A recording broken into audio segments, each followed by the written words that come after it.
Perkenalkan, nama saya Virginia Wijaya dari Food Teknologi 2019B Universitas Pelita Harapan. Pada hari ini saya akan menjelaskan tentang struktur organisasi dari PT Sido Muncul. Pada materi ini saya akan menjelaskan tentang struktur organisasinya, organizational design-nya, dan perusahaannya itu termasuk mekanistik atau organik, dan example di perusahaan-perusahaan yang ada. Struktur organisasi di PT Sido Muncul. Yang pertama ada Dewan Komisaris, yaitu terdiri dari komisaris utama, komisaris, dan komisaris independen. Selanjutnya ada Komite Nasional dan Komite Nominasi dan Remunerasi, ada ketua dan 2 anggotanya. Ada Komite Audit yang terdiri dari ketua dan 2 anggotanya. Ada direksi yang terdiri dari direktur utama dan 3 direktur. Dan juga ada audit internal yang terdiri dari 1 anggota. Selanjutnya ada sekretaris perusahaan yang terdiri dari 1 anggota. Ada fungsi koperasi terdiri dari 6 bagian. Ada unit usaha strategis yang terdiri dari 4 bagian. Sama organizational design-nya. Work specialization, di mana di sini membagi tugas sesuai job desk dan bertujuan meningkatkan kinerja pekerja serta efisiensi waktu. Pertama, Dewan Komisaris. Pada hal ini, Dewan Komisaris bertugas untuk melakukan pengawasan kebijakan pengurus, baik perseroan maupun usaha perseroan. Selanjutnya, memberikan nasihat kepada direksi. Untuk direksi bertanggung jawab penuh dalam melaksanakan tugasnya untuk kepentingan perusahaan dalam mencapai maksud dan tujuan sebagaimana diatur dalam anggaran dasar. Kedua, setiap anggota direksi bertanggung jawab secara tanggung renteng atas kerugian perusahaan yang disebabkan oleh kesalahan dan kelalaian anggota direksi dalam melaksanakan tugasnya. Yang ketiga, direksi mewakili perusahaan secara sah dan secara langsung, baik di dalam maupun di luar pengadilan, tentang segala hal dan segala kejadian. Mengingat perusahaan dengan pihak lain serta menjalankan segala tindakan, baik yang mengenai keputusan maupun kepemilikan dengan permasalahan pembatasan, sebagaimana dalam anggaran dasar. Keempat, 2 anggota direksi berhak dan berwenang bertindak untuk dan atas nama direksi serta sah mewakili perusahaan. Yang kelima, direksi wajib menyusun rencana strategis jangka pendek maupun jangka panjang perusahaan. Keenam, direksi wajib menjunjung tinggi dan menerapkan prinsip-prinsip tata kelola perusahaan yang baik dalam setiap kegiatan usaha perusahaan pada seluruh tingkatan atau jenjang organisasi. Yang ketujuh, direksi wajib menumbuhkan, memastikan, dan mengawasi kepatuhan perusahaan terhadap peraturan internal maupun eksternal. Yang kedelapan, bila mana diperlukan, direksi dapat membentuk satuan kerja khusus untuk memastikan bahwa hasil tindak lanjut audit telah diimplementasikan dengan baik. Di sini, jika ada keperluan, direksi dapat membentuk satu satuan kerja yang dianggap itu mampu untuk menyelesaikan permasalahan ini, di mana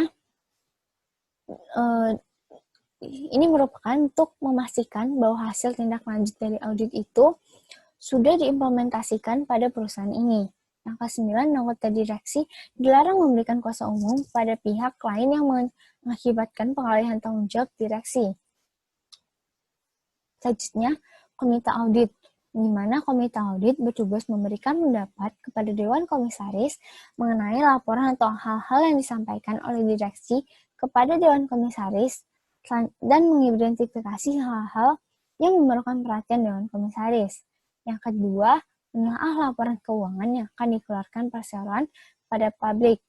Yang ketiga, menelaah kepatuhan terhadap peraturan pasar modal dan peraturan perundang-undangan terkait.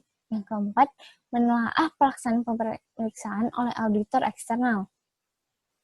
Yang kelima, mengkaji efektivitas pengendalian internal, melaporkan kepada Dewan Komisaris berbagai risiko yang dihadapi perseroan dan pelaksanaan manajemen risiko oleh direksi. Yang keenam, melaporkan kepada Dewan Komisaris hasil kajian atas adanya tuntutan hukum yang dihadapi perseroan. Yang ketujuh, menjaga kerahasiaan dokumen, data, dan informasi perseroan, di mana komite audit bertugas untuk bersikap profesional dalam menjaga kerahasiaan dokumen, data, dan informasi dari perusahaan itu. Yang kedelapan, menyusun dan menyempurnakan pedoman kerja komite audit. Komite Nominasi dan Remunerasi, di mana terkait fungsi nominasi sendiri memberikan rekomendasi kepada Dewan Komisaris mengenai yang pertama, komposisi jabatan anggota direksi dan Dewan Komisaris. Kedua, kebijakan dan kriteria proses nominasi.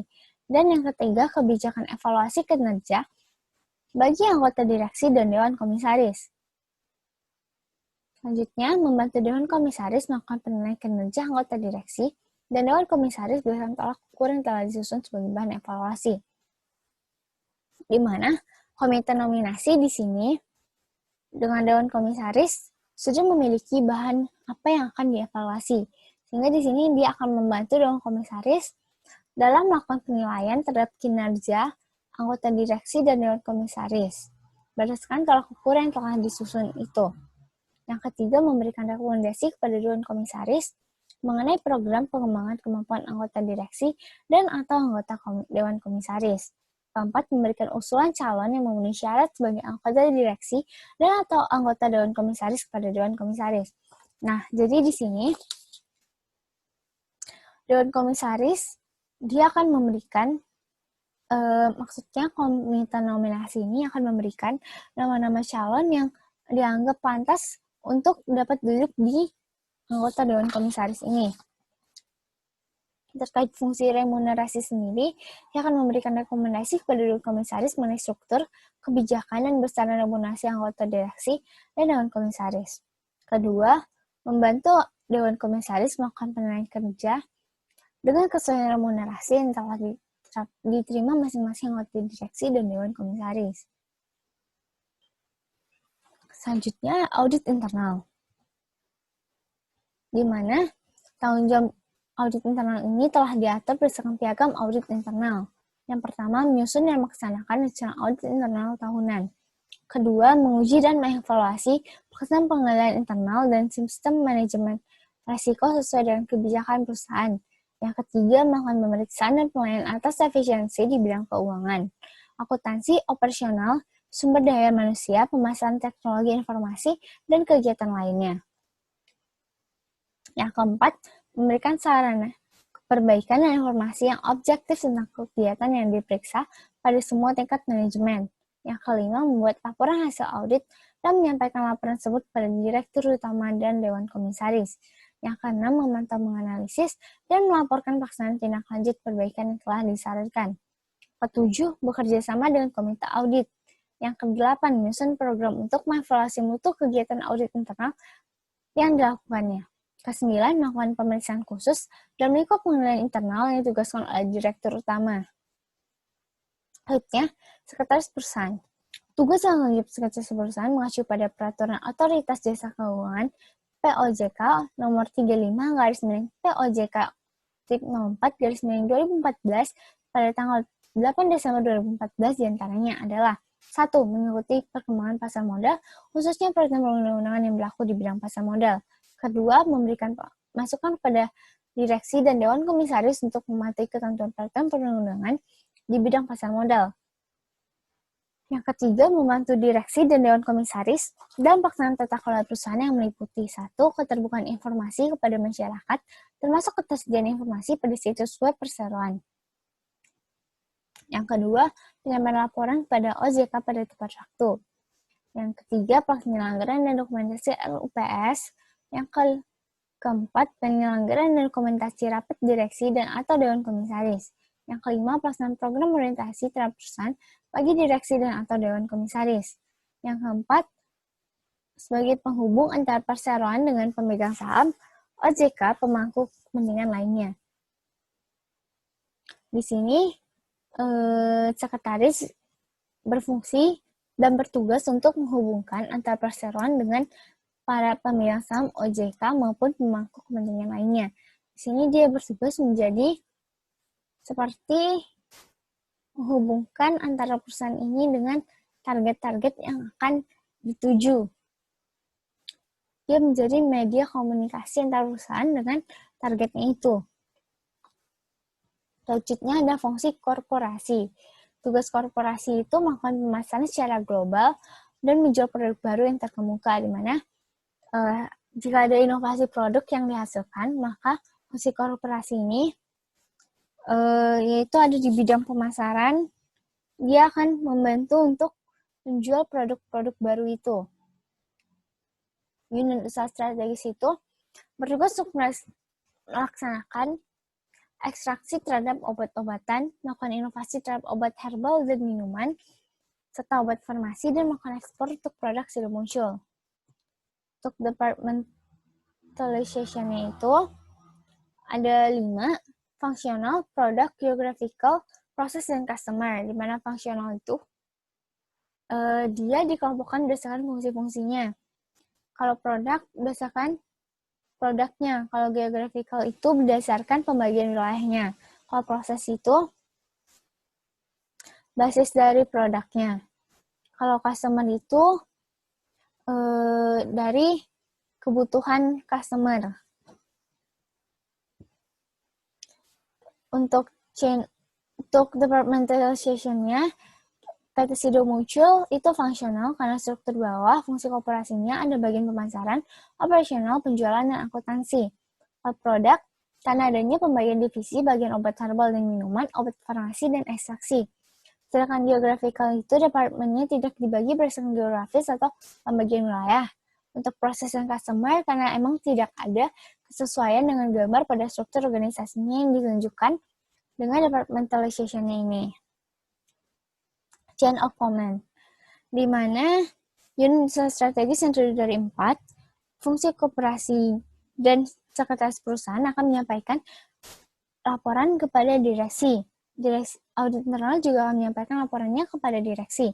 Selanjutnya, komite nominasi dan remunerasi, direksi dan komite audit akan menyampaikan laporannya kepada Dewan Komisaris. Dewan Komisaris akan menyampaikan laporan itu pada rapat umum pemegang saham perusahaan. Span of control-nya, yang pertama, Dewan Komisaris ada 5, direksi ada 4, komite audit ada 3, komite nominasi dan remunerasi 3, audit internal 1, sekretaris perusahaan 1, fungsi korporasi ada 6, unit strategis ada 4. Centralization dan decentralization. Sudah muncul bukan perusahaan yang bersifat centralization karena memiliki perusahaan yang cukup besar dan stabil, tapi tidak dipungkiri kestabilan ini juga dapat mengalami krisis sewaktu-waktu. Manajer yang biasa mengambil keputusan biasanya itu adalah upper level manager, bukan lower level, dan sedikit decision dalam pengambilan keputusannya. Formalization-nya itu perusahaan cenderung highly formalized dikarenakan organisasi memiliki banyak aturan terkait proses produksi serta memiliki uraian tugas yang bersifat jelas atau gamblang. Selanjutnya, SIDO muncul ini termasuk perusahaan mekanistik atau organik sih? Mekanistik. Kenapa? Karena SIDO muncul high specialization, di mana dia memiliki job desk yang sudah jelas sesuai dengan kemampuan pegawainya. Rigid departmentalization itu karena memiliki departemen yang tidak fleksibel dan sudah ditentukan berdasarkan job desk-nya. Selanjutnya, clear chain of command, memiliki uraian tugas yang jelas sehingga pertanggungjawaban akan lebih mudah untuk disampaikan.